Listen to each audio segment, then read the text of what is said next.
Okay, good morning, or good afternoon, everybody. We are convening the hearing of the Committee on Consumer Protection and Commerce. It is Tuesday, March 31st, 2 p.m.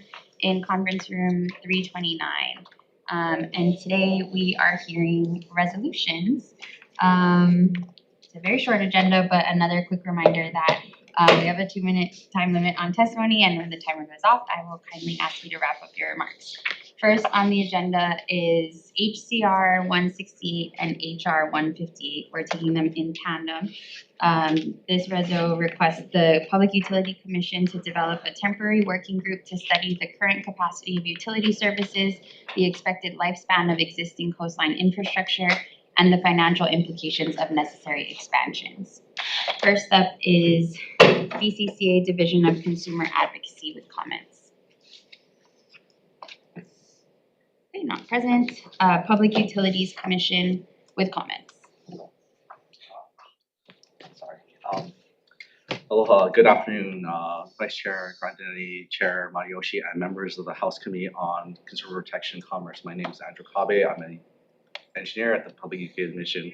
I'm here on behalf of Chair Tue Mar and the Commission. I signed the Commission's written testimony offering comment on HCR 168, HR 158. I'm available for any questions the committee may have. Thank you. Thank you. Anyone else in person or on Zoom would like to testify on this measure? Okay. Seeing none, moving on to HCR 145. Sorry. Seeing none, members, any questions? I have one for Public Utilities Commission. Are you guys the right guys or what for this? I mean, as you see in our testimony, not everyone you're considering under this resolution, we have direct authority over. So we can't really, tell them, hey, we're gonna meet on this day and you have to get us things by this day. Otherwise I don't know really how to answer, your request about if someone else would be the right one. So I would say that we kind of aren't. So I know that's not satisfying for you here, so I apologize. I mean, well, we were kind of thinking like DLNR or something. I mean, it's such a broad topic. Infrastructure is so broad. You could touch so many areas. I'm wondering if there's some kind of more overarching department that could do it, or maybe if the House should be convening this working group instead, or what do you guys think? I mean, maybe a more neutral party like yourself would be a great idea, but again, I don't want to. You guys are doing a lot. I don't want to tell you guys you have to do more work than you already are. Yeah, Jerome. Out with this, we got a request from the introducer to restrict this geographically to just the Leeward Coast. Do you think that would make sense to do that, or should this be done more kind of holistically on the island of Oahu, maybe? Sorry, could you repeat the coast part? I didn't hear between the coast and restrict. So this is to study utility services along the coastline or the existing coastline infrastructure. I had originally thought this meant, all the coast on the island, but I think the bill introducer wants to restrict it to the Waianae coast. I'm just not sure if that makes sense, or if infrastructure should be considered more holistically, or does it make sense to stop it like Kai PowerPoint to. Yeah, so I guess to try to address that, infrastructure goes far and wide from the Waianae Coast area all the way through, maybe even to Central, and we're talking about sub-transmission lines to transmission lines, wastewater feeders for the regulated wastewater companies to regulate, water lines too. So it may not cover everything, and I do admit that like if we put a set feet amount or set mile amount, it may not still cover everything we need to cover if that's the intent of this reso. I mean, the devastation caused by the second Kona storm, it's miles in, not just a few feet, not just hundreds of feet, miles, right? So if that's the intent to cover potential storm surge, it might be better to cover the entire island. I'm not trying to make this more work than it is, but I'm trying to be comprehensive, right? When we're talking about flooding, we're not talking about just coastal flooding, we're also talking about flooding, you know, at the power plants or the main station, the pump station, or the filtration station or a well. You know, those things are critical infrastructure that could be knocked out by any weather event, right? So maybe it would be better to keep it on the island level. And again, a lot of work, a lot of people involved. Again, not all of them are regulated by us. Okay, thank you. Anyone else? Okay, we can move on. Okay, moving on to HCR 145 and HR 137, urging the Insurance Division of the Department of Commerce and Consumer Affairs and Department of the Attorney General to convene a working group to identify feasible options and mechanisms to protect the state and its residents against the effects of climate change on the availability and affordability of insurance. First up is DCCA's Insurance Division with comments. Thank you, Chair. The Insurance Division will stand on its written comments. Thank you. DLNR Climate Change Mitigation and Adaptation Commission in support. Aloha Chair, Vice Chair, members of the committee, Leah Lairman, the Climate Change Mitigation Adaptation Commission. We just had a chance to review Attorney General's testimony and just want to defer to them. So while we support the intent of the bill, we definitely don't want to undermine it. Thank you. Department of the Attorney General in opposition. Good afternoon, Deputy Attorney General Christopher Hahn in opposition to the measure. We understand there are good intentions behind this resolution, but as previously shared with this committee, last year we did file a major climate change lawsuit against several fossil fuel manufacturers. We are concerned that if we convene this working group now, that it's going to lead to creating more discoverable materials that may undermine our efforts. We also wanted to note that the department's role is to interpret and enforce laws. We don't view ourselves as policymakers. We defer to you guys on that front. And lastly, just on a technical note, the term, quote, the administrator of the Hawaii Hurricane Relief Fund, end quote, is ambiguous since statutorily they don't have a defined administrator. So that may cause some confusion here. Thank you. Thank you. Anyone else in person or online who'd like to testify on this measure? Seeing none, members, any questions? I have a question. For the Attorney General's office, please.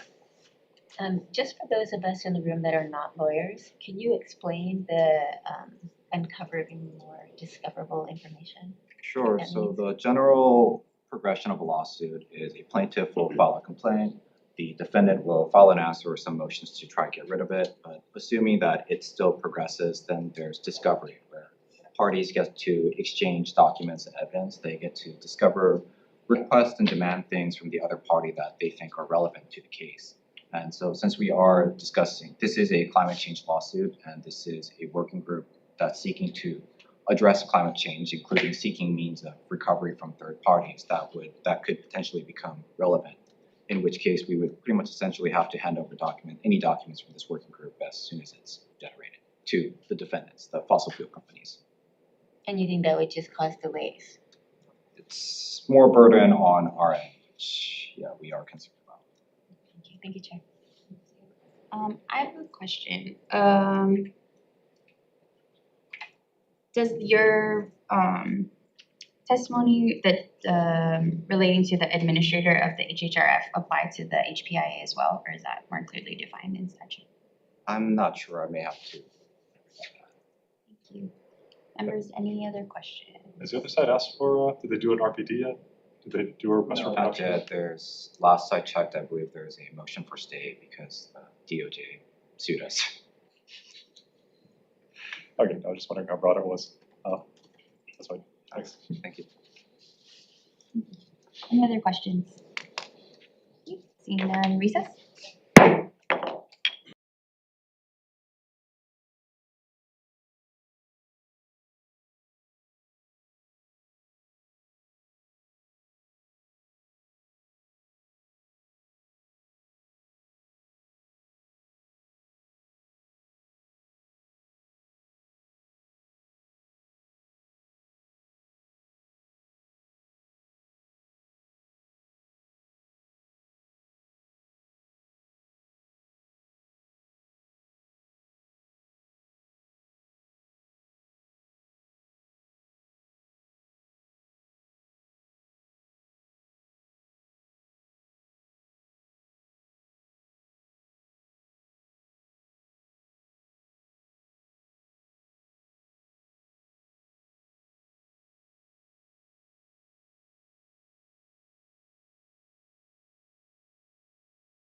Okay, reconvening the Committee on Consumer Protection and Commerce for decision making.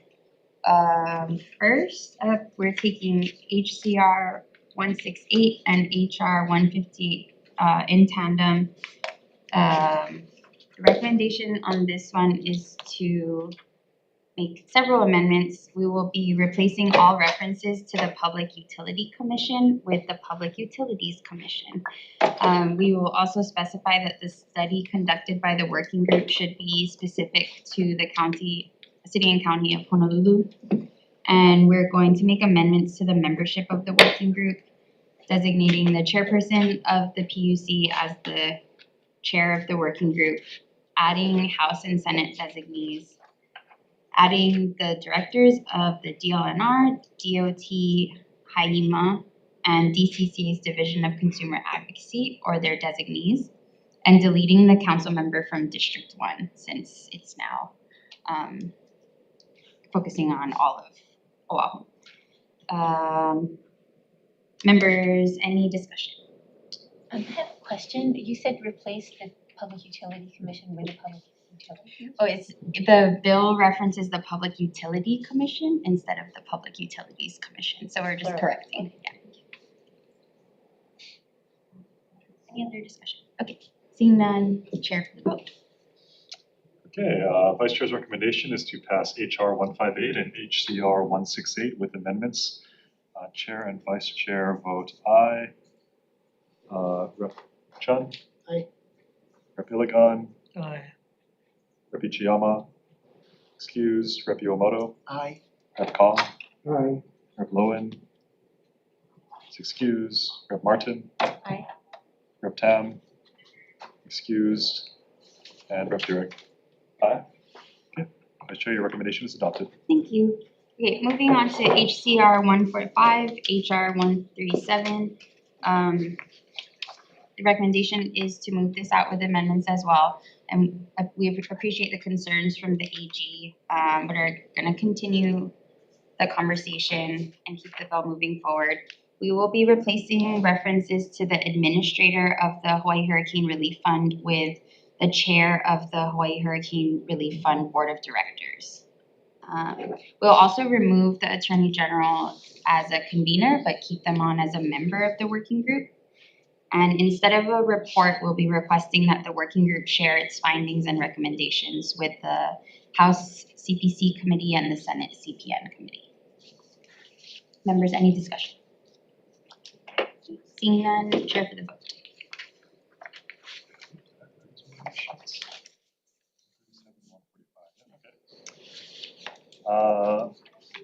All right, voting now on HCR 145 and HR 137.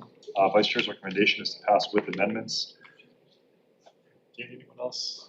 Nope. Noting the previously excused members being excused. Any members voting with reservations? Over here. Okay. Reservations for Rep. Martin. Any other members voting with reservations? Any members voting no? Okay, Vice Chair, your recommendation is adopted. Okay, we're adjourned. Is it 3?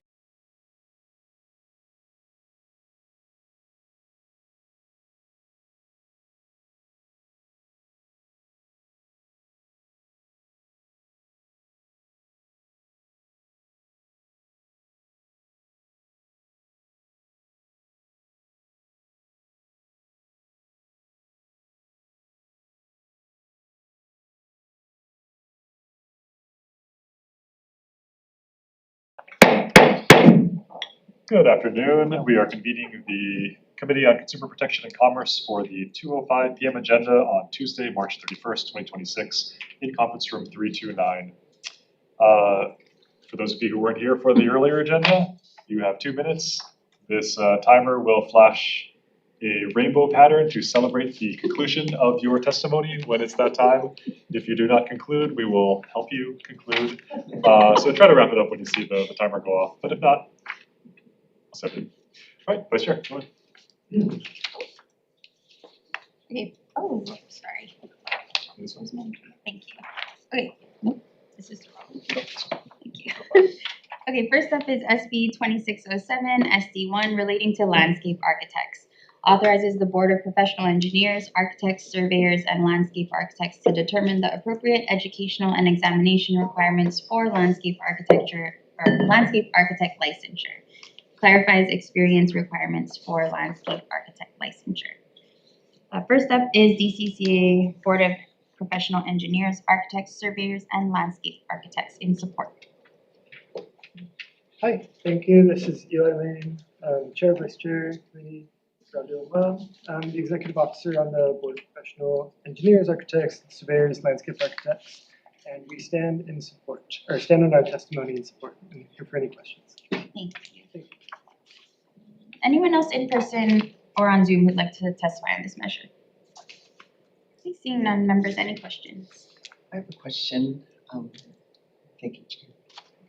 So what is the difference, what does a landscape architect do that it needs to be certified, versus, I guess, a groundskeeper, or I'm sorry. Not a problem. It's more about the design part, actually drafting plans and how that, just like an architect would for a building, but for the landscape itself. I'm not a landscape architect myself, but that's my general understanding just as the administrator for the. So mainly, is it to make sure, for instance, that when it rains, the ground slopes water away from the structure, as opposed, like things like that? With my rudimentary knowledge, yes. I think that technically the more technical aspects of drainage and such falls to civil engineers. But when it comes to landscape design and where to put what plants and whatnot, yes, that is landscape architect's job. I guess my concern is that it's not been a licensed position up to now. Is that correct? Or It has been for long. This is just modernizing the licensure requirements to get caught up with the national standards. oh, okay. Thanks. Thank you. Thank you. Members, any other questions? Okay, seeing none, moving on to SB 2031 SD2 relating to consumer protection. Makes it an unfair or deceptive act or practice for businesses to offer, display, or advertise the price of live ticket events or short-term lodging without clearly and conspicuously disclosing the total price, and misrepresent any fees or charges in any offer, display, or advertisement for the sale of live ticket events or short-term lodging. First up is DCCA's Office of Consumer Protection and Support. Mano Moriarty, Executive Director at the Office of Consumer Protection. Thank you for hearing this measure, which is unopposed on the record, save for one testimony. I'm going to suggest it's unopposed because the substance of this measure is already the law of the land. In 2025, the Federal Trade Commission adopted the rule, which has nationwide effect, requiring covered businesses to go all in with their pricing. That means that all of the price of the item and any fees associated with it have to be advertised first time you see it. No more surprise pricing at the end of the checkout experience online. This bill itself is important because we are mapping a federal rule onto state law. Why is that important? Because it unlocks for us enforcement possibilities.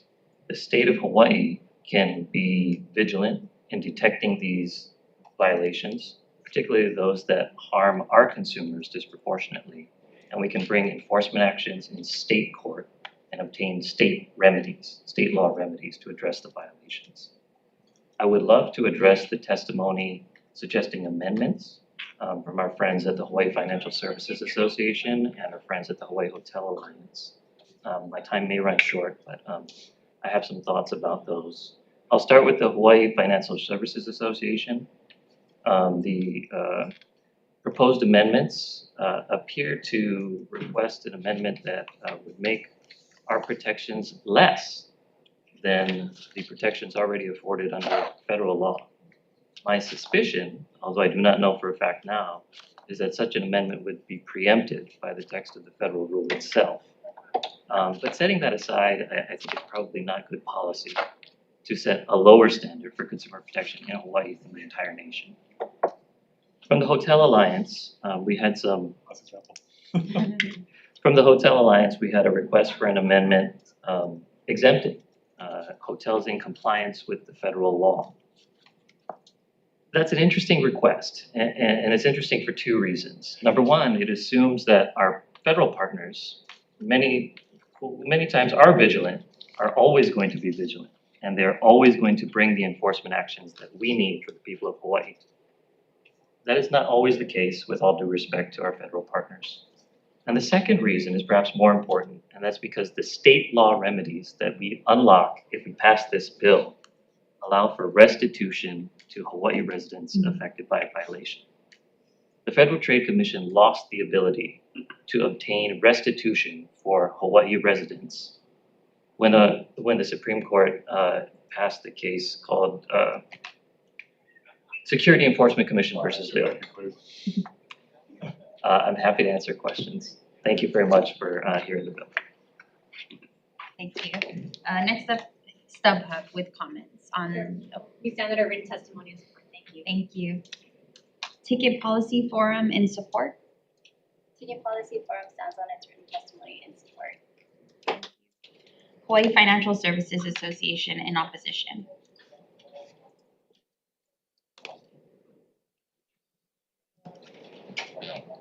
Good afternoon, Chair, Vice Chair, and members of the committee. Marvin Dang for the Hawaii Financial Services Association.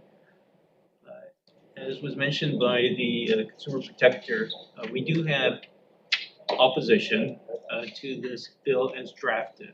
So the scenario that we outlined is this one here. Financial institutions sometimes issue credit cards. There's reward programs. With the reward programs, the customer, the consumer with the credit card has the opportunity to use certain rewards, let's say for hotel. In the process of that, the financial institution or its affiliate will get from, let's say, a hotel information about fees that would be charged. So the financial institution or the credit card issuer will rely on that information in disclosing that to the customer. So all that we're requesting is that there be a limited exemption from liability if the credit card issuer relies on a third-party supplier, such as the hotel, for information, and there's reasonable efforts to obtain accurate information, and the information that is received is disclosed. So that is all that we're asking. So the amendments would, among other things, provide that limited exemption from liability, because under this chapter, there's for unfair, deceptive acts or practices, there's triple damages, there's fines, and there is in the amendment the definition of the supplier and all of the things I've discussed. I'll be happy to answer any questions. Thank you. Thank you. Anyone else in person or on Zoom would like to testify on this measure? Come on. Hello, Chair Yoshi, Vice Chair Grandanati, member. My name is Ivan Louis Kwan. I represent a number of hotel groups as well as the Hawaii Hotel Alliance. And I note that the Hawaii Hotel Alliance and AHLA has written testimony that strongly supports this bill. As Ms. Moriarty indicated, there is a federal regulation. And what we're asking is that there be alignment just with the federal regulation and the state, it's a state statute. We believe this will advance consistency and harmony and avoid any disparity between the two rules, and just enable the people who need to comply some efficiency in compliance. We don't see that there's a real genuine difference, in the remedies. It's just a matter of making the alignment between the federal rule and the state rule. So we specifically request in the written testimony of AHLA and HHLA is that there be a new section F, which would read, any offer, display, or advertisement of short-term lodging that complies with the provisions of the federal of 16 CFR Part 464 shall be deemed compliant with this section. And that references the federal Trade Commission rule. And so we respectfully request that be added into section 2 of 2031. Thank you very much. Anyone else who'd like to testify on this measure? Seeing none, members, any questions? Yes, for Mr. Dang. Thank you. You were asking about an exemption for when there's like added fees that maybe somebody gets membership rewards and uses it for a hotel, and the hotel has all these extra fees, maybe, but wouldn't, everything is computerized, everyone is shared database. Why wouldn't that information just be readily available when somebody does book a rewards or does use its rewards program to secure a room? What happens, or what will happen, is that the credit card issuer will disclose fees in compliance with the provisions of this bill if it comes law. The issue is that the credit card issuer is not the hotel. It should be disclosing fees. We would be getting the information from a third-party supplier, which is the hotel. So we're sort of in the intermediary situation. As long as we've made reasonable attempts to get accurate information from the hotel, the information that we get will be disclosed on the travel portal that the credit card issuer has. So it's not an exemption from disclosure that we're seeking. What we're seeking is an exemption from liability as an unfair, deceptive practice if we made a reasonable effort to get that information and it was not accurate. And correct me if I'm wrong, but couldn't you, if you were the credit card company, for instance, wouldn't you negotiate with the hotel chain that there will be no additional fees?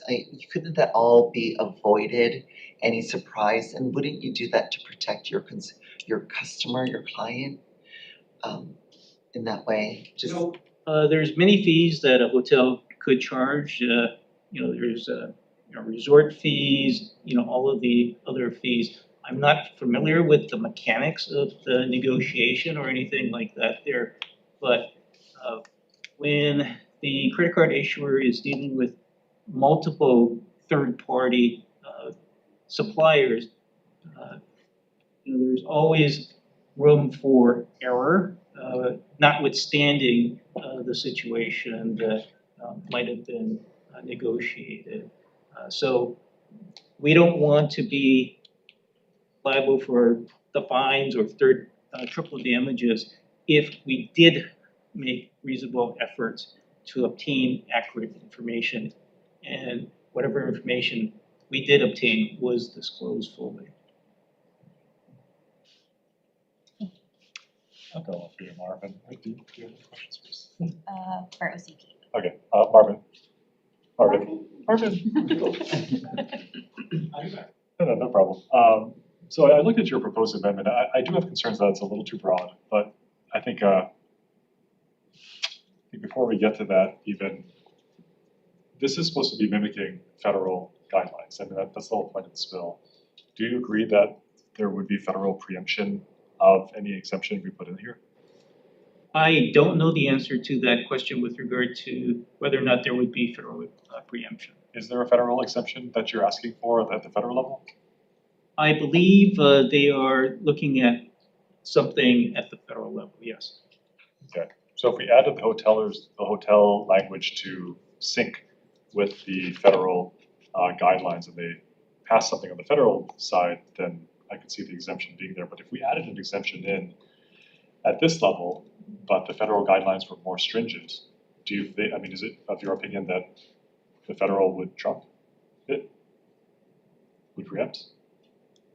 Could we even, I mean, could we even put in your exemption is what I'm saying? You know, if we have to be in compliance with the federal law, and if the federal rule does not have a limited exemption, but the state law does have a limited exemption, there is an argument that the federal situation could trump that, but what we're trying to do is to at least provide this limited exemption from liability, because if the federal does trump it, well, so be it with regard to that particular argument. But if it doesn't, at least it is there to deal with this limited situation for third-party suppliers. But it's preempted, right? I mean, if we were making it stricter, I could see that then it wouldn't be preempted. But what you're trying to do is make a lower standard in a very specific situation, which I was going to narrow down anyway if I was going to add it. But you're trying to make the standard lower than the federal guidelines require. That I think, I mean. I don't think we're making it lower. What we're dealing with is the penalty provision. Yeah, I mean, we're adding a exemption where there is none at the federal level, right? Yes. So do you think we can do that and not violate federal law? As an attorney, I must say I don't know the answer to that. Okay. Okay, no, thank you. I have another question for OCP. So talking about federal preemption, are you guys okay with the hotel's language to sync to the federal guidelines? No. Okay, and why not? Because if they were going to take precedence anyway, why wouldn't we want our guidelines to mirror theirs? And I'm worried about the situation where in a somewhat erratic federal administration, they may change the federal guidelines and then ours would then not be in compliant or might be requiring a lower level and put us in violation. But why not just sync it to the federal guidelines?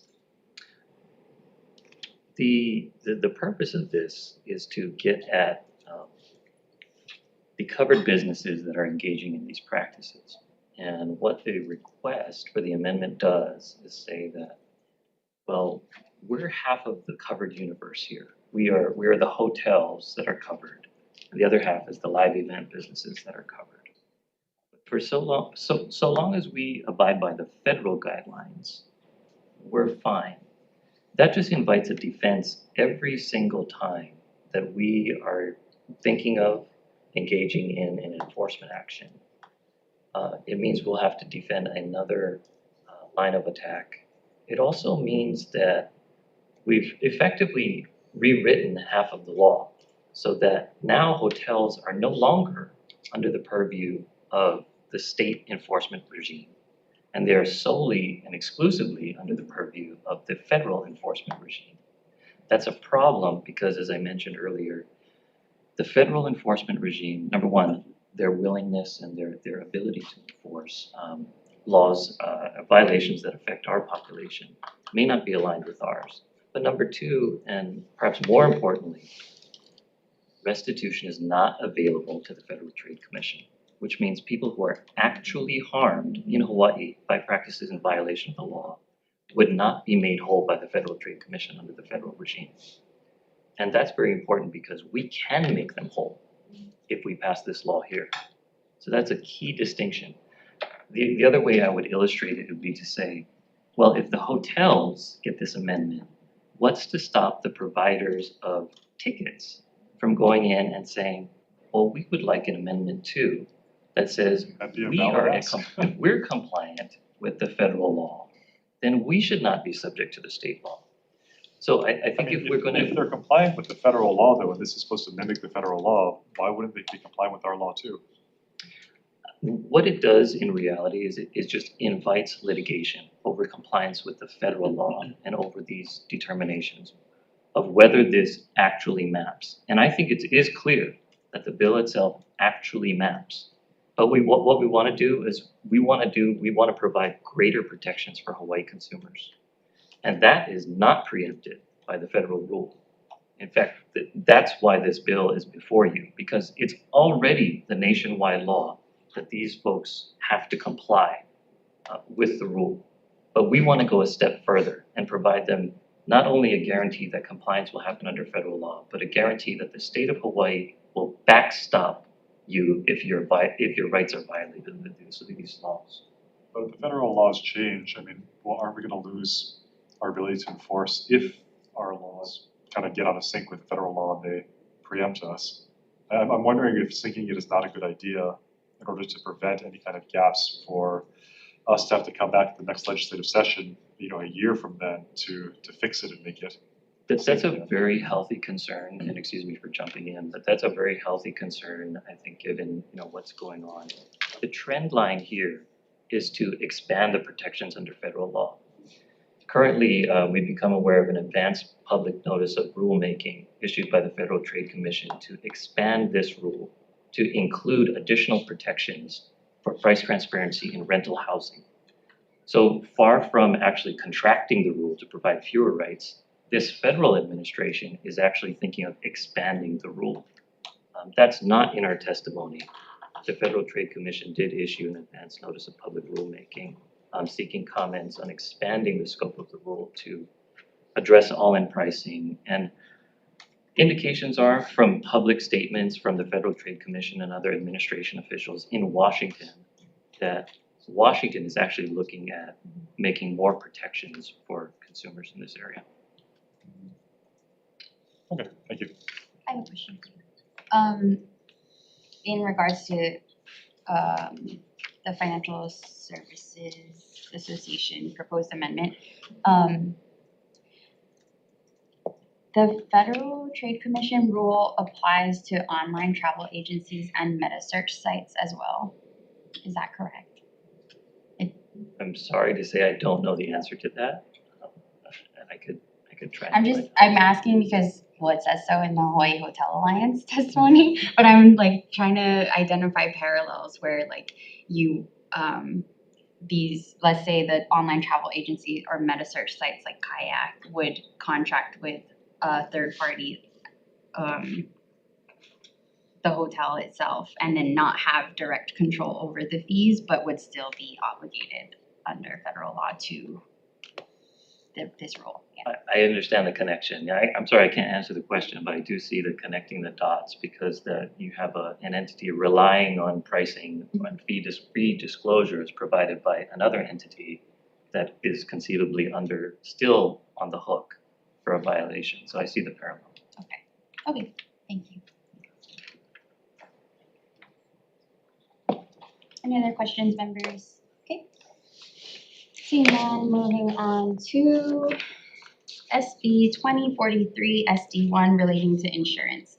Allows captive insurance companies that are not risk retention captive insurance companies to apply to the insurance commissioner for certificates of exemption from examination after meeting certain requirements.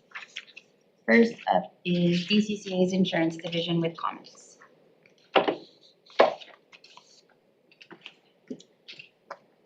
Good afternoon. My name is Andrew Kurata. I'm the Deputy Commissioner and Captive Insurance Administrator for the Insurance Division. On behalf of the department, we submitted amendments and we stand on our testimony. Thank you. Thank you. Hawaii Captive Insurance Council in support. Good afternoon, Chair, Vice Chair, members of the committee. Paul Shimamoto on behalf of the Hawaii Captive Insurance Council. We did have an opportunity to see the amendments submitted by the Insurance Division. We also had an opportunity to speak with them about the exact language that's before you. And we are in support of the amendments that they've offered. Happy to answer any questions. Thank you. Brown and Brown, Hawaii Captive Insurance Council in support. Aloha Chair, Vice Chair, members of the committee.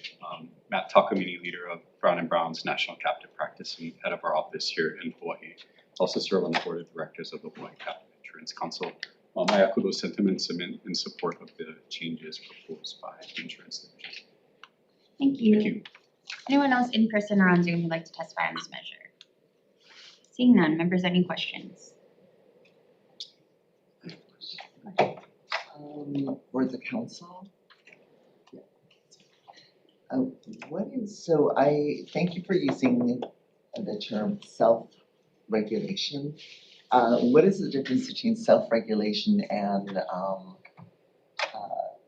deregulation? That's an interesting question. So I think the term, as we've used, self-regulation is really more sort of internal governance than anything else. The captive insurance companies that are here in Hawaii always will remain subject to the same regulatory standards that they always have been. So there's not suddenly we're gonna not be regulated anymore. It's more, that term was more in terms of internal governance to address the situation where captives that have the ability to govern themselves sort of as a gold standard licensee would have the opportunity to essentially be exempt from examination. That's how this bill started. And so those types of companies that the insurance division, while they still regulate those companies, could look at those companies and say, you know what, we think they're doing a really good job of taking care of what they need to take care of. They file the reports on time. We have no issues with solvency, so you get the pass. That's kind of how this whole thing started. So that's the reference to self-regulation. And I think it was your testimony that cited how well Hawaii was doing in terms up until more recently, I guess. What changed to make us feel like we're dropping in the rankings? It's competition in large part. So this year actually is Hawaii's 40th anniversary as a captive insurance domicile. And I would say within the last 10 years, you've seen essentially the number of states that have offered captive legislation like Hawaii essentially double. So now you have close to 40 states that offer captive insurance legislation. So captive owners across the country have many more options today as to where they want to put their captive insurance company than they did 10 years ago, 20 years ago, 30 years ago. Got it. So by Hawaii being the ideal place to be, what are we losing out on for you to go to another, for other companies to go to another state? Are we losing on tax revenue? I mean, is that? Yes, so I think I can't remember if it was in our testimony or not, but right now the captive insurance industry contributes about $140 million a year to the state economy through tax revenues, fees, ancillary spending, GET, and the like. And so, yes, the fewer companies that come here, right, the impact there is to the general state economy in terms of what our industry contributes. And you think that this movement towards self-regulation would actually increase captive insurance companies to the house? Yes, I think this is in part a competitive measure, for sure, for Hawaii. It's also an opportunity, I think, and certainly the insurance division can speak to this themselves, but we've always felt, industry has always felt, that this type of exemption from examination would also help with the division's workload in terms of examining 270 some odd 300 captives that are here on the schedule that's currently within the statute, which is every 5 years, automatic. No ifs, ands, or buts about that. And so it becomes an issue of being able to direct the resources and the assets within the division in a more thoughtful way that can be more responsive to the industry, that can focus on areas where it's much more needed. Because a lot of these companies, about 85% of the companies here, really don't have any real issues year over year or certainly each 5-year cycle. Really don't have any issues that cause an examination to be so significant. Chair, I have a question for the Insurance Commission after. Yeah, let me ask, you guys are okay with the insurance commissioners I'm kind of surprised, actually. I thought you. To be honest, we actually see it as better than what we originally proposed. Although, you know, it's essentially a 5-year pilot project, right, is the way the amendments read. It's now making examinations, except for your first exam, which happens 5 years after licensure, which we think is a good idea for an initial check-in as to how the company is doing 5 years into its life cycle. And then after that, the exemption is by exception, not by exemption. So meaning that you go through your first, and if you come out of that fine, you're not gonna get examined again unless the division feels later on something comes up that requires the division to look into your company. That's much different than what we had before, where you had this sort of, it's still gonna be the 5-year exam all the time, but you have to apply every 5 years to get out of it. So you sort of end up a little bit in the same place. The process is different, but it's you get off the exam schedule after your first one, and you don't get called unless the commissioner decides you need to have one. So we like that better, actually. For the insurance commission? Sure. Me, right? Insurance commission. Sure. Okay. Yeah, so I'm sorry, my question is, so this move towards self-regulation, so I see that the insurance commission is housed within the greater Department of Consumer Protection, Consumer Affairs. So your job is to look out for consumers. How do consumers benefit from this move towards self-regulation?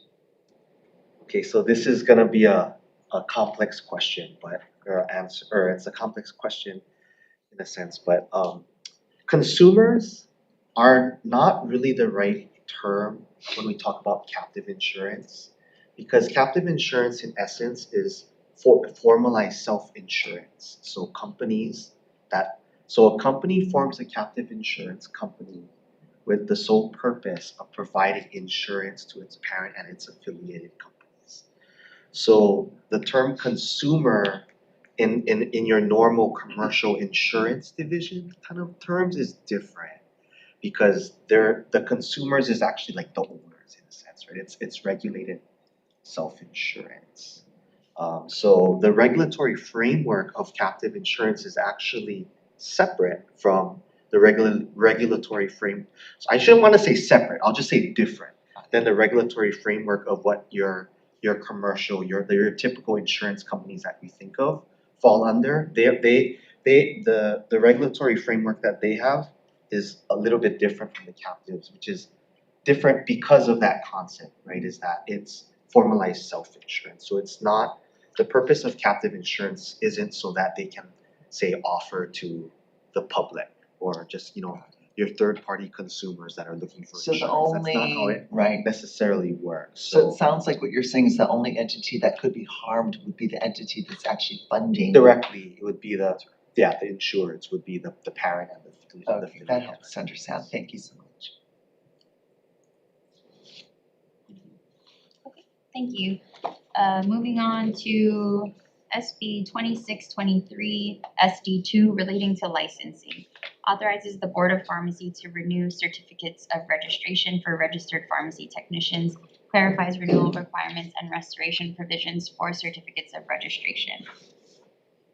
First up is DCCA Board of Pharmacy in support.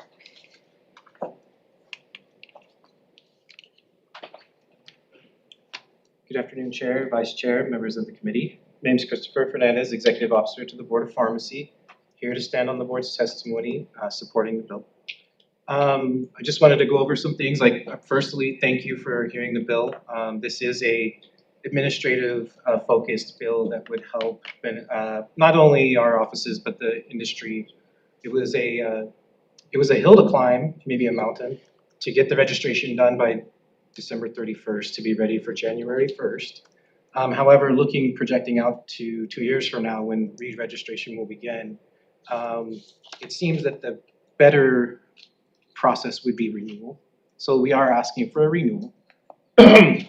You will notice that there is a second amendment request in there. So one of the unforeseen issues with Act 93 from last year was that in registering the pharmacy technicians under 436B, we go by the minimum required age, which is age of majority, defined in another chapter as 18. So the board was asking, hearing the industry, the board was asking for an amendment to reduce the age to 16. This would basically realign the industry back to what it was prior to Act 93, as there were at least 16-year-olds working as pharmacy technicians in pharmacies in Hawaii. So I just would hope that the committee would hear that amendment, and I'm here for any questions, and so is my colleague as well. Okay. Next up, Walgreens Company in support. Chair, we still need a written testimony. Thank you. The Hawaii Pharmacists Association in support. Hi, Chair, Vice Chair, members of the committee. We'll stand on our, Corey Sanders, Executive Director of the Hawaii Pharmacists Association. We'll stand on our written testimony in support. We're in agreement with the additional age lowering restriction that the DCCA proposed. Just 2 important points to that. That's a really great pipeline that we have for our independent and community pharmacies is a high school program to get some younger involvement to be involved in the workforce. So the 16 difference does make a significant difference to the profession. And a lot of companies also do background checks. So even though that's something that the DCCA is already doing just as another layer of protection when lowering the age, the background checks are normally kept in by the company. So I will stand by for any questions related to the bill. Thank you for hearing this. Thank you. Anyone else in person or on Zoom who'd like to testify on this measure? Okay, seeing none, members, any questions? Okay, moving on to SB 2876 relating to natural hair braiding. Exempts natural hair braiders from licensing requirements under certain conditions. DCCA Board of Barbering and Cosmetology with comments.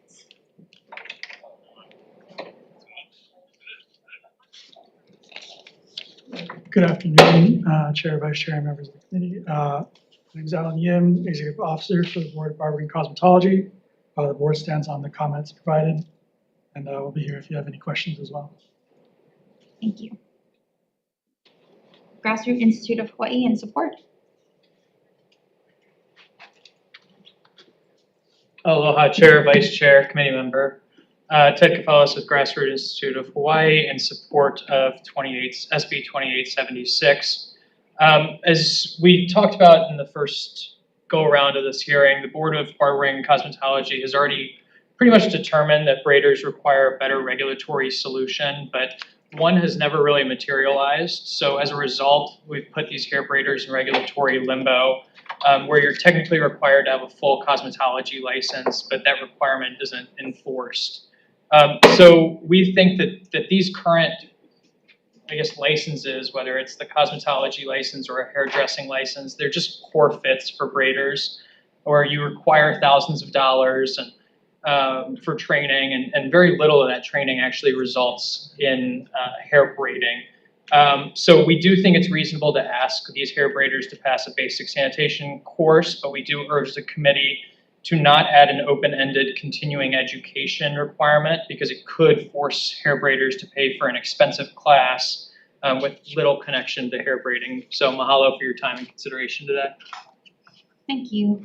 Anyone else in person or on Zoom would like to testify on this measure? Okay, seeing none, members, any questions?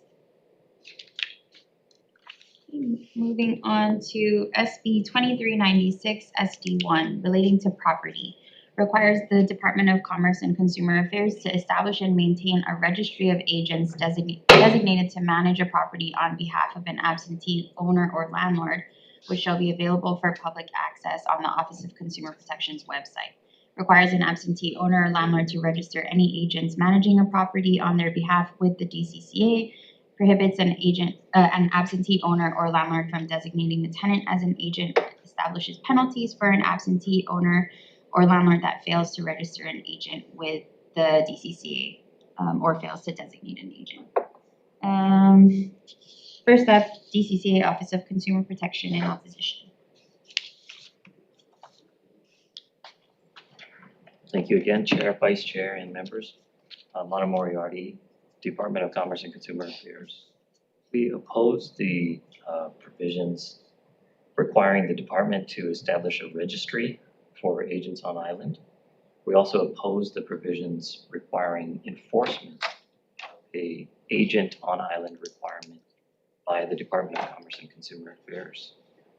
We've noted here and elsewhere on other bills the judicial conflict of interest that has arisen for the DCCA in the context of enforcement of rights and duties of landlords and tenants. We are not taking a position on the narrower question of whether the existing law should be amended to allow, to require landlords to continuously maintain an agent on island. Thank you, and I'm available for any questions. Thank you. Hawaii Association of Realtors in support.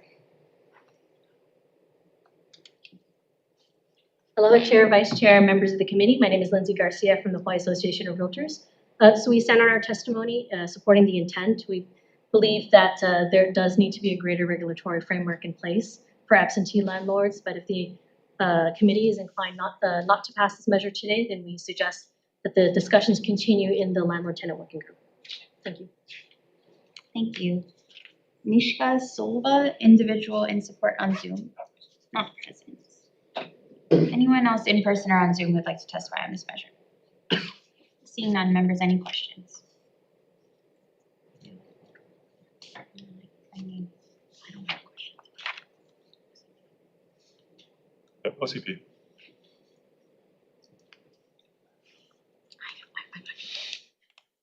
So I understand your testimony and why you are opposed to not regulating much. I don't fully understand it. I kind of want you guys to still do it. But for the registry itself, well, why are you opposed to keeping a registry? That seems to jive with your mission. I mean, if we took out the enforcement provision, what's wrong with keeping a registry? That still seems pretty neutral to me. Speaking for the Office of Consumer Protection, certainly we're not set up with the resources to establish or maintain a registry. Our office's primary responsibilities include maintaining communication with other agencies, bringing enforcement actions, investigating, and maintaining data for consumer protection actions. We do not have personnel in our office set up to perform these types of administrative tasks, which might include things like collecting the information from tenants, maintaining a database, contracting with somebody to maintain the information systems needed for the database, and issuing notices. One thing that we highlighted, well, we didn't highlight, but it's in our testimony, is that the way that we bring enforcement actions is through civil actions. We do not actually have legal authority to bring enforcement actions via the administrative route, which makes us different from other divisions in the DCCA. But You did just say you maintain databases for consumer protection actions, though, right? Correct. Yeah. Isn't this a database maintained for consumer protection action itself by creating and keeping this data so people can enforce? Seems consistent. You know, well, we're kind of gonna maybe split hairs a little bit here and have to distinguish between consumer protection actions and the landlord-tenant code. The Hawaii judiciary has made the same distinction between landlord-tenant matters and consumer protection matters. Landlord-tenant code I could see, but if you are talking about, this is pretty much a tenant right of action, right? Landlords won't, under this, it's not like landlords are gonna be enforcing anything. They're the ones being regulated.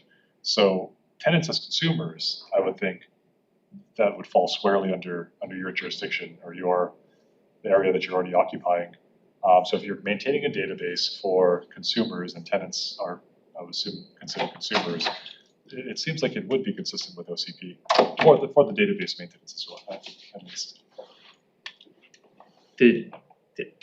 We've tried to get the judiciary to kind of take a little bit of a broader view of what consumers might be, but they have not necessarily agreed with us. They found that consumers do not include tenants. Not that we have to agree with what the judiciary says about that, but in this particular case, what we found through our experience is that in the landlord-tenant area, particularly given our power to investigate already, we find that tenants, and in some instances landlords, tend to try and use our office as a proxy for their own litigation or investigation. And that is a situation we also do not want to encourage, because we do not serve the purpose of being a proxy for tenants to litigate their matters against landlords. We take the same position with landlords. We are not their proxy. And if this were to pass in the form it's in, one of the things we'd anticipate is that we get requests from tenants, understandably, to produce well, first we have a notice obligation, but then we have to, I think we have to produce to them potentially the files that we are keeping as far as the registry. And that actually imposes a much greater burden than we're used to dealing with in terms of responding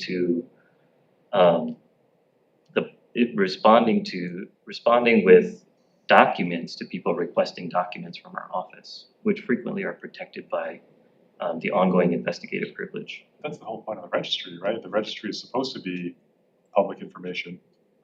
So I think it's getting a little, you're talking about the enforcement portion of it, which I'm trying to kind of keep separate because I do want to talk about that in a bit, but enforcement aside, maintaining a database for landlords seems like something that you could do and that you do similar things to it anyway. And whether a tenant is a consumer or not, it's kind of besides the point. The point is that OCP appears to keep and maintain databases of information for consumer protection purposes. That aspect of keeping and maintaining the database seems to be something that you're already capable of doing and have done successfully. So adding this would seem to be within your wheelhouse, judiciary aside, because we can just kind of give it to you. But it seems like something that you guys are already pretty good at. Would you agree? I agree that we're good at things, but I don't necessarily agree that this is the thing that we're good at, because this imposes a lot more than we're used to seeing. This actually requires us to intake documents. It requires us to maintain a registry and issue notices that are part of this administrative upkeep. That's not something that we're used to doing. Would you suggest? Well, the department's position is that we oppose the registry requirement, but I could certainly talk to our head, our director, Ando, and see if she has any suggestions about who might be a more appropriate location for the registry. So you think someone within DCCA might be appropriate still? I would have to take that to Director Ando, and I have no position on that. Okay, it's going to be you guys though. I'm warning you if you don't give us someone else that's more appropriate. I guess we can defer to okay, go ahead, Vice Chair. Thank you. We've had conversations at length about enforcement, so I'm gonna skip that part of the discussion. But on the registry, I'm wondering if you have data from the landlord-tenant hotline about how many tenants are calling specifically with issues with absentee landlords.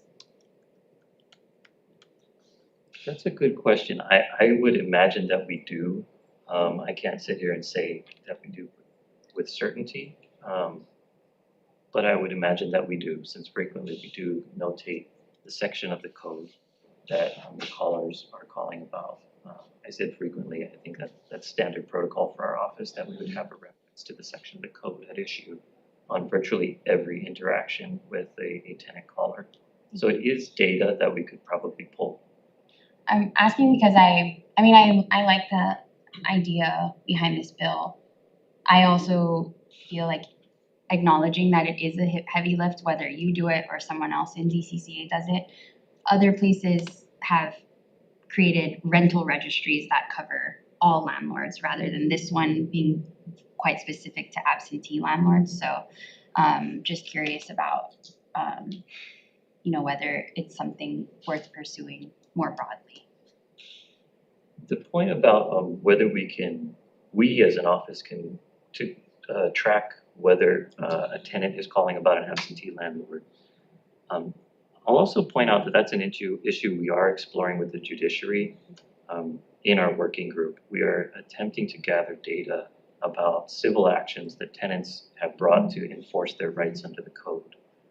We're not quite there yet, but I think we've had some promising conversations about getting a better picture of how often tenants actually bring actions to enforce their own rights under the code. And that's a really important piece of the picture, the whole picture, to understand when we're talking about landlord-tenant code and if there is some imbalance in the rights and how people go about exercising their rights through the court system. Okay, thank you. Thank you, Chair. A further question or follow-up question. So it seems like with DCCA maintains the regs registry of businesses. If I feel like it's so close to exactly what this is. It's an asterisk in that. I mean, if anyone collects rent, any kind of rental income in Hawaii, perhaps it should be treated as you should be registered in the same way that you need to pay GET on all the rent you collect. All of these issues that come up it could be very streamlined if everyone who collects rental income in Hawaii must be registered on regs, and then they have a little denotation that they're collecting rental income. That would be, you're just so close to it already. It would seem like, and I don't mean you, the Office of Consumer Protection, but you, DCCA, that manages regs. I hear the points expressed by you and by the chair, and I can talk about those internally with our office. Our experience at the Office of Consumer Protection is our own experience. It's not the same as the other divisions of DCCA. Those other experiences, I cannot speak to personally. We're probably not going to put it in BREG. that would be a little, that'd be kind of far. I'm rereading the bill based on things that you're telling me, that it doesn't seem like that heavy a lift. The landlords are the ones required to notify you, or well, right now you, with the registration information. It doesn't say anything about you having to go out and actively seek them out or find them or notify them of anything. If we took out the enforcement provision and we give it back to the tenants to enforce, then all you would do is to keep and maintain the database, make it available to them. So if I'm a tenant and my landlord's, basically an absentee landlord, I can go look in your database and say, okay, there's nothing there. Now I can go after him for that too. Just kind of another right of action. You had kind of previously said that it would be too much of a burden because you'd have to go take an affirmative step to go and seek them and find them and give them notice and things like that. But none of that appears to be in the bill. So what's the lift for you guys aside from some data processing? That was a lot. Let me see if I can address it, and please let me know if you need more. What I'm thinking of in terms of administrative burden, what we observed in the bill, in particular, not necessarily in the bill in particular, was the requirement that the department give proper notification of the violation to an absentee owner or landlord. And to me, that notice requirement. Which page do you have the? Looking at page 4, lines 4 through 10. So this notice requirement certainly sets up a framework where that starts to sound a lot like administrative action under the Hawaii Administrative Procedures Act. For example, notice and a right to a contested case hearing. If that could be inferred from this bill, we would certainly think that that is a concern and is a significant. Sorry, I'm reading that. That's the enforcement portion of it, though, right? I mean, you need to notify them, just like. But if we take it out of your hands and we put it into private right of action, then they would have had to. It would just be the service of the complaint, I would think, rather than having. You're correct. That does occur in the enforcement section. sorry, I didn't realize that looking at my testimony. Totally fine. So if we just left the database to you guys, you'd just be absorbing all the data and putting it in a kind of a spreadsheet for everyone. Is that, I mean, now that if we take that out, then the notification part, does that seem like a manageable lift for you guys? You know, I think there would be concerns about that part of the bill as well, because taking on that responsibility and having to keep the registry up to date, making disclosures in response to information requests, all of those functions do expose the department to potential liability. And our friends in other divisions are well aware that the maintenance of a registry does come with additional exposure to liability for the state and for the department. So that is certainly one of the concerns that I would have, regardless of which division that this is placed in. That's fair, but if we stick it with some other division, it's going to be liability for them too, right? I mean, the state is going to have, if we create the database, the state's going to have liability, be it with you folks or someone else. You guys are so good at it already. You just said it. So seems, I guess I'm not as convinced. Anyway, anyone else have any questions on this? Okay, thank you, Manu. Thank you. Okay, moving on to SB 2964 SD1 relating to property insurance. Requires homeowners insurers to provide policyholders with annual disclosures of replacement value costs and the sufficiency of policyholders' coverage. Requires homeowners insurers to offer annually to policyholders increased coverage if the property is underinsured. And requires insurers to maintain records of disclosures and offers for 5 years. First up is DCCA Insurance Division with comments. Afternoon, Chair, Vice Chair, members of the committee, Matt Sujimura on behalf of the Insurance Division. You have our written comments. The division would just want to note that this is a very complex, multifaceted issue, and we do think that this is an issue, especially in light of Lahaina wildfires and the flooding events, that we do think warrants a lot more attention, and we do want to look into this. However, we do have concerns that the proposals within the bill as drafted will have some unintended consequences just with regards to cost, as well as the availability of insurance vis-a-vis the authorized insurers that are currently in the market. For those reasons, we have included language in our testimony to convert the bill into a working group or a task force to look into the issue, to be able to just determine what approach would be best for the state of Hawaii, whether that is a model based on other states or whether that's a unique model that we come up with for Hawaii specifically. We do just think that this issue warrants additional study and additional time, and we'd be hopeful that a task force would be able to accomplish that and propose relevant legislation for next session, but happy to answer any questions. Thank you. Hawaii Insurers Council with comments. Chair Matayoshi, Vice Chair Grandinetti, members Martin and Iwamoto. I'm Michael Frietti, the current board chair of Hawaii Insurers Council.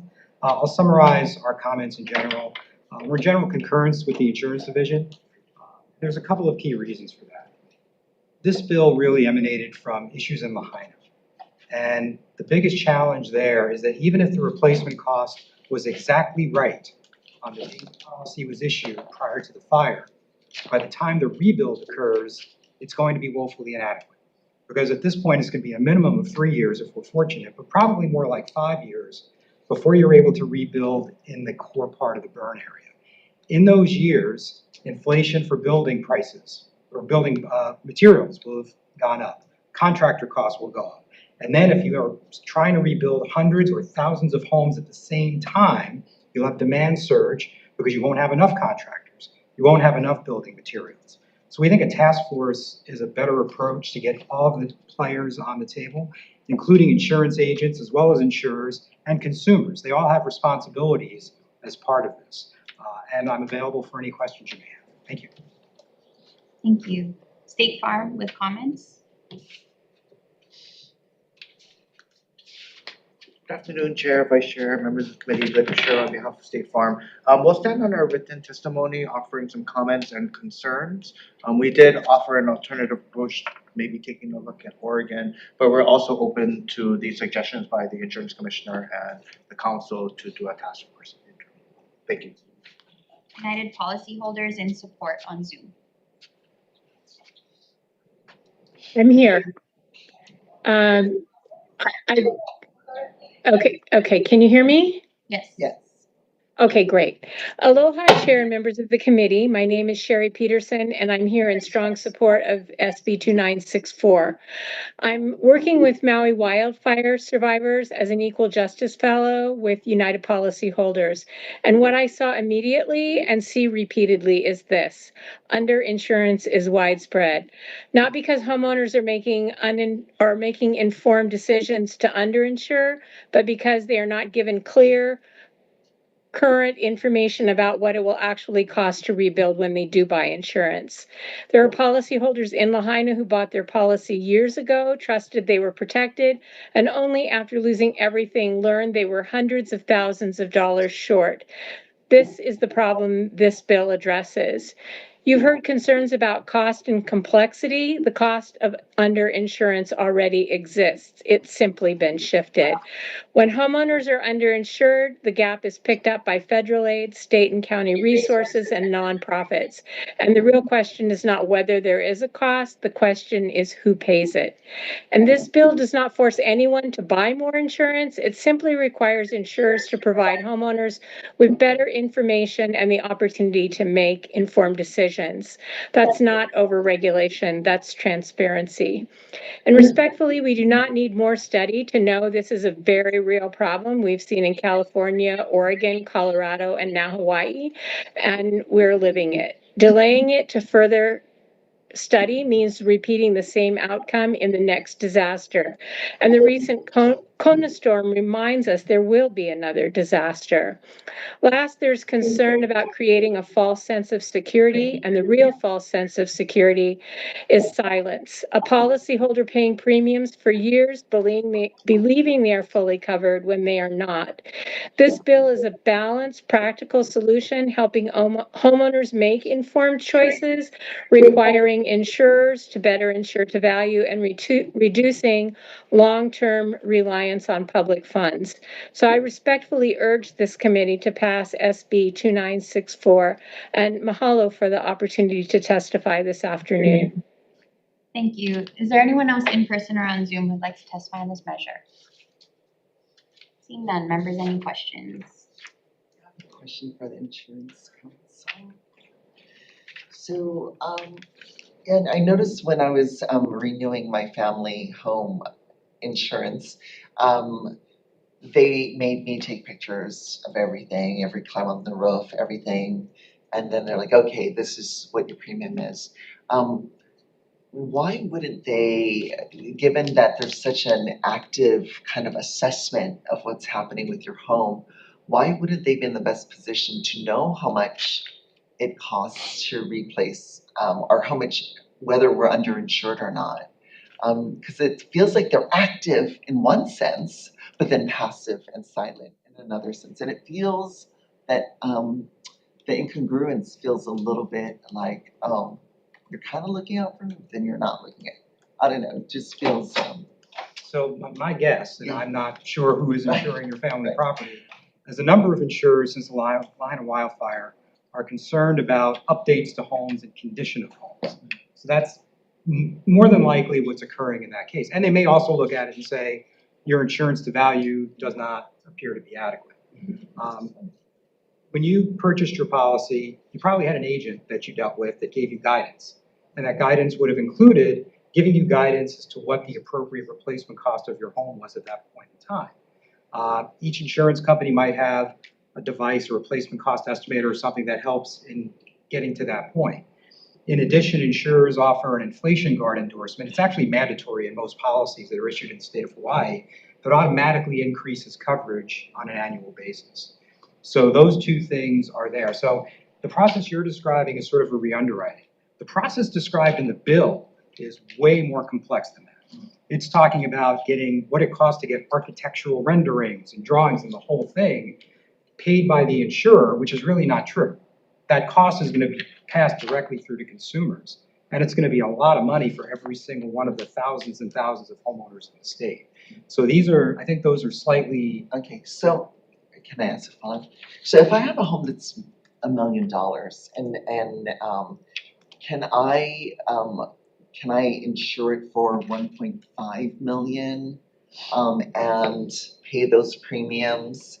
And then when it comes time, if something horrible happens and I have to rebuild, even if it costs 1.2 million to rebuild, will you guys give me the extra 300,000? How does that, I mean, you guys. It's a great insurance question. companies. It's a good question. The policy is supposed to be one of indemnity, meaning it pays for the cost to rebuild or replace. It's not a cash value policy where it's just like, hey, you insured it for $1.5 million, here you go. So statute technically prohibits overinsurance. There's some exceptions to it. But let's say insurers were allowed to do that. You would get, in that case, it'd be whatever the 1.2 million or whatever it was to cost to rebuild, that's what you would get paid at that point in time. Or that's what your contractors would get paid for rebuilding the home. Right, so even if I'm preparing, like you said, it might take 5 years to rebuild, and so I'm like, okay, I'm gonna hedge it a little bit, but then, so I lose, even though I'm paying for that extra $300,000 premium, or the premium on that extra $300,000, I can't claim it as well, I paid for it, just give me the cash, I can use it for other things. And I think you're highlighting one of the reasons we think that a task force is a better way to deal with this. This is not a very simple issue. And I'm very sympathetic to the comments from United policyholders. Lahaina was a terrible event. And wildfires are particularly difficult because it takes many, many years to rebuild. Hurricanes don't take as long to rebuild because in most cases, most homes aren't completely destroyed. We have a situation where the entire infrastructure of a community was devastated. So we're gonna take multiple years. This is not an easy fix. And we think it needs to be studied in much greater detail. And all the parties need to be on the table. It's not just insurers. Consumers have a role in this, as do agents. So I've got a question for you, Mike. If a customer reaches out to an insurance company and says, hey, I just put solar on my house, it cost me 50 grand. Would you take that information, would the insurer take that information and adjust the rebuild cost accordingly? Yes. Okay, so that information coming from the customer would be useful to you folks. Absolutely. And would the customer be in the best position, or, I mean, I guess if solar in my hypothetical house costs 50 grand, would you need to do any due diligence on that, or would you just kind of take my word for it, or In most cases, I've been in the business a very, very, very long time, longer than I care to admit some days. In all those years, I've gotten more calls from agents requesting that coverage be reduced than increased. And that's because it's Hawaii, it's an expensive place to live. Everybody's got an uncle that can replace their home for $200 a square foot, even though our claims people tell us it's probably $350 or so at a minimum these days. But we do get calls from people putting in solar because that's been very popular in Hawaii. And they're telling us based on what's on their invoice in front of them. So generally, we're gonna be okay with the valuation they're giving us. We have some other questions to Representative Iwamoto's point. Let's say it's a 60-year-old home and we just wanna make sure that the plumbing's been inspected, the electrical system's been inspected. There might be some other questions that come up, but the valuation of that solar PV system would generally be acceptable from our perspective. Okay. I have young uncle, I need new uncles, I think. I'm thinking about changing this bill to make it so to require insurance companies to affirmatively ask customers for information on home upgrades that might have raised the value of their home every couple of years, and to have the customers then give that information to the insurer if they want to, and then have the insurer then reevaluate the rebuild cost of the house based on that information. Would that be too onerous for you folks? I feel like in the whatever mailer you mail them anyway, you could just kind of stick that in there. If they want to tell you that, hey, I put solar on, or hey, I built a new garage, or whatnot, I re-roofed for however much money, they can tell you, and then you can use that information to act accordingly. So, you know, in fear of getting yelled at by other members and/or Allison, you know, the devil is in the details. You know, intuitively, it sounds reasonable. If it's part of the renewal offer package where you're saying, hey, by the way, be mindful of these sorts of things, let us know. If you know, added on to your home, added an ADU in your yard, something, yeah. you know, all of that stuff. Intuitively, it sounds good, but we'd really like to see the language first to make sure that it, you know, it makes sense for us. That's fair. Would that allow you folks to get closer to the home value though, to have that kind of information given to you by the customer? It would on the date of the policy's renewal. It wouldn't necessarily on the date of the rebuild after a significant catastrophic event. Okay. Allison, do you have any thoughts on that, or is that good? Thanks, Mike. Thank you, Chair. I would say that, you know, it's part of the responsibility of the agent as they go through this renewal process to sort of go through with the homeowner as to the changes as to their home. So I think in a lot of these discussions, the questions go back to the carrier, but really the person placing, the one with the relationship with the homeowner is the agent. And so when you make changes, there could be a number of things, right, that go on from year to year. And so the agent is the one that really has a contact with the homeowner, and I think that's probably the place where it should be. Are you able to make your agents do that, or are insurance companies, how much control do you have over You your can. agents? I can, or can you? I just don't know where to put this thing. If we put the burden on the agents, I'm not sure that would be, I don't know if I trust them like I trust you guys to actually do it. It can be statutory. Yeah, if I could jump in, the challenge we have is the relationship is owned by the agent. So they are not the insurer's customer per se, they are the independent agent's customer. So that creates that little bit of a conflict.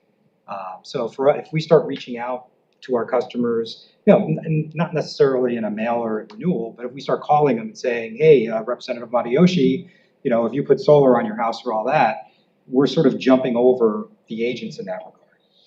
And that creates that little bit of a conflict. That's, again, another reason we think having a broader discussion may make a lot more sense. Okay, so getting the information to the agent, if we require the agent to get new information once every other year, or at least ask for it, then that agent could then pass that information on to you folks when they're negotiating with you on what kind of coverage or what kind of policy could be offered. Okay, that makes sense. Thank you. Any other questions, members?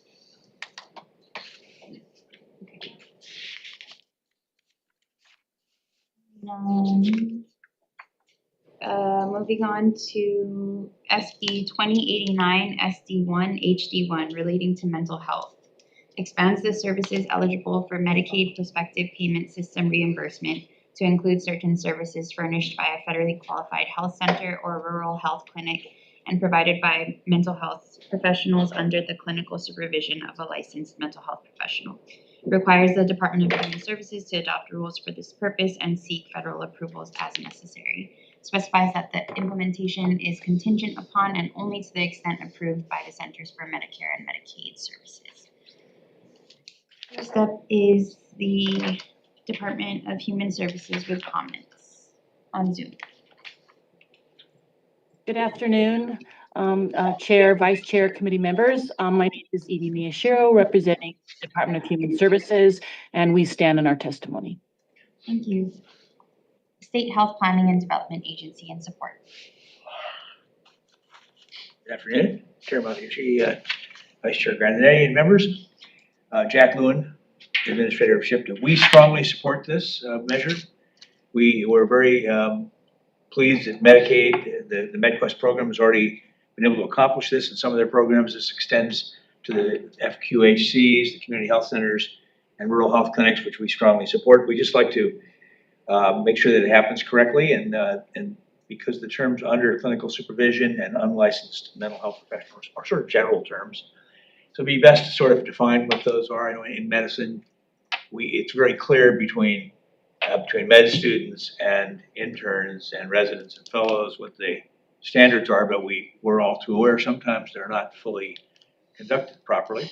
But so here, what we'd like to see, just a little bit of definition in terms of making sure this works for the trainee, getting enough training, and for the facility in terms of its own liability risks and so forth. I think it's a great program, should be strongly supported. Thank you. Thank you. Aloha Care in support on Zoom, not present. Anyone else in person or on Zoom would like to testify on this measure? Seeing none, members, any questions? Jack. Sorry, I'm looking through right now in section 6, it says, it kind of gives a trigger for the approved by the Centers for Medicare and Medicaid Services. DHS did indicate in their testimony that they're willing to submit to those agencies. Do you have any idea on the timeline that might take? I'll ask them too, but I'm just kind of wondering your thoughts. You know, I think the CMS is gonna be supportive of this in general. So I think they should, this is something that could probably be expedited. I don't know exactly how long it will take to do this, but I know that there's precedent for it elsewhere in the country and in the Medicaid program in general. DHS, do you have a response to that? Afternoon. Hi, there is limited precedent for it, but we're always willing to try to do what we can to make health Hawaii. The timeline, because of, you know, HR1 and all the things that is really priority right now, I can't give a timeline, but it could take anywhere from 6 months to a year. It just depends on how things go. 6 months to a year to submit, or 6 months to a year to see the process completed? See the process through, yeah. And there's never a guarantee, like we'll do our best to get it approved. You know how it goes back and forth, so I can't make a promise how long it will take. It's not gonna be super fast, though, I can tell you that. Okay, do we need to put language in here making you guys do it, or you guys just wanna do it? We will do it if we need to do it. If that's something we're gonna go forward with, we will do it. Okay, how long do you want to have to submit? What's reasonable? Can I take that back to the team? Because like I said, right now, we are totally immersed in, you know, the community engagement, our work requirements, all those things. And so I would like to take it back to the team before I give you a good answer on that, but that would help. Okay, thank you. Sure, thank you.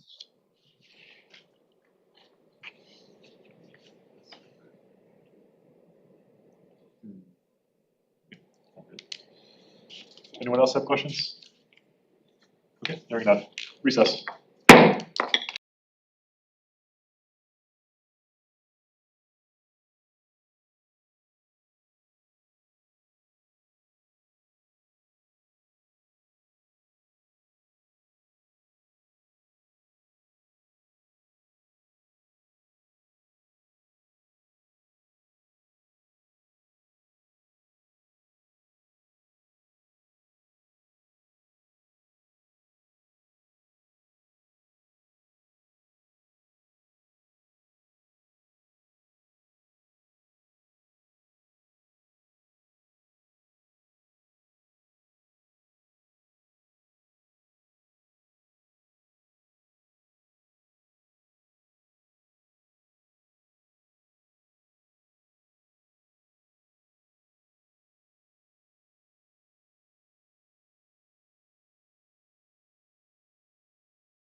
All right, reconvening for decision making. First up, we've got SB 2607 SD1 relating to landscape architects.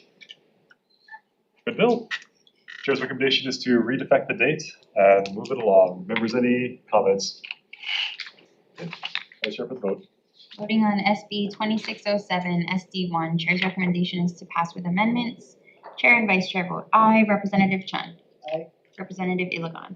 Aye. Representative Ichiyama. Excused. Representative Iwamoto. Aye. Representative Kong. Aye. Representative Lowen. Excused. Representative Martin. Aye. Representative Tam. Aye. Representative Pyrick. Aye. Was that an aye? Oh, yeah. Okay, thank you. Chair, your recommendation is adopted. All right, moving on to SB 2031 SD2 relating to consumer protection. The Chair's recommendation is to adopt the amendment proposed by AHLA, the American Hotel and Lodging Association, to sync this up with federal, I'm sorry, not to sync it up, but to create a compliance provision that if they're complying with the federal guidelines, they're deemed compliant with this section. We'll also be read-effecting the date. Members, any comments? Okay, Vice Chair for the vote. Voting on SB 2031 SD2, Chair's recommendation is to pass with amendments, noting the excused absences of Representative Ichiyama and Representative Lowen for the remainder of the measures on this agenda. Are there any reservations? Any noes? Chair, your recommendation is adopted. Thank you, members. Moving on to SB 2043 SD1 relating to insurance. Chair's recommendation is to adopt the Insurance Commissioner's proposed amendments, except for the effective date. We'll be redefecting the date. Members, any comments? Okay, Vice Chair for the vote. Voting on SB 2043 SD1, Chair's recommendation is to pass with amendments. Any reservations? Any noes? Chair, your recommendation is adopted. Okay, moving on to SB 2623 SD2 relating to licensing. Chair's recommendation is to adopt the Board of Pharmacy's proposed amendments to move the age down to 16, except for administering vaccines.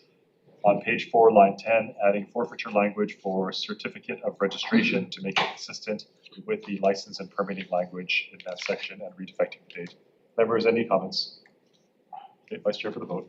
Voting on SB 2623 SD2, Chair's recommendation is to pass with amendments. Any reservations? Any noes?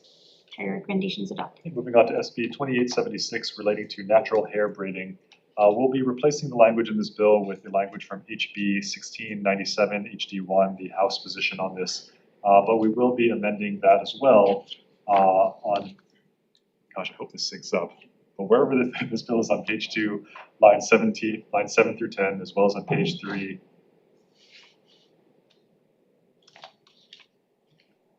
This is meant to be 19. On page 2, lines 17 through 19, and on page 3, lines also 17 through 19. To cover initial classes as well as those for renewal. We will be amending, well, maybe scratch those line numbers. Wherever it says to cover the initial classes as well as those for renewal, we will be amending to specify that the course requirements must cover sanitation, health, and safety practices required for natural hair braiding as established by the board by rule. And affecting the date. Members, any, I guess the defective date is still in the HD. Anyway, members, any comments? Okay, Vice Chair for the vote. Voting on SB 2876, Chair's recommendation is to pass with amendments. Any reservations? Any noes? Recommendation adopted. And moving on to SB 2396 SD1 relating to property. We'll be filling in both blanks with the, it's a very loud card. We'll be filling in the blanks for both days with 30 days, redefecting the date. We will be removing OCP as the enforcer and giving the enforcement back to the tenants. But we will be keeping the database with OCP. Members, any comments? Okay, Vice Chair for the vote. Voting on SB 2396 SD1, Chair's recommendation is to pass with amendments. Any reservations? Any noes? Chair, your recommendation is adopted. And moving on to SB 2964 SD1 relating to property insurance. We're going to be, Chair's recommendation is to change this pretty significantly. We will be amending this bill to instead have it require insurance agents to send a request for information to the homeowners insurance, to their homeowners insurance customers at least once every 2 years, asking the customer about improvements the customer made to the insured property and the cost and value of said improvements. The insurance agents will then give the information, if submitted, to the insurer to reevaluate the replacement cost estimate for the insured property. I also want to insert an administrative fine of $250 per failure for the insurance agent to act. But again, the homeowner does not need to reply. But if they do reply, I want that information to be passed on to the insurance company. Also read-affecting the date. Members, any comments? Okay, Vice Chair for the vote. Voting on SB 2964 SD1, Chair's recommendation is to pass with amendments. Any reservations? Yes, reservations. Okay, reservations for Rep. Iwamoto. Any noes? Chair, your recommendation is adopted. All right, last bill on the agenda, SB 2089 SD1 HD1 relating to mental health. I do want to wait to hear back from Department of Human Services on the timeline for submittal and also take a look at amendments proposed by SHPTA to clarify certain things. So we'll be deferring decision-making on this, but I do intend to pick this up at a later committee hearing. All right, we are adjourned.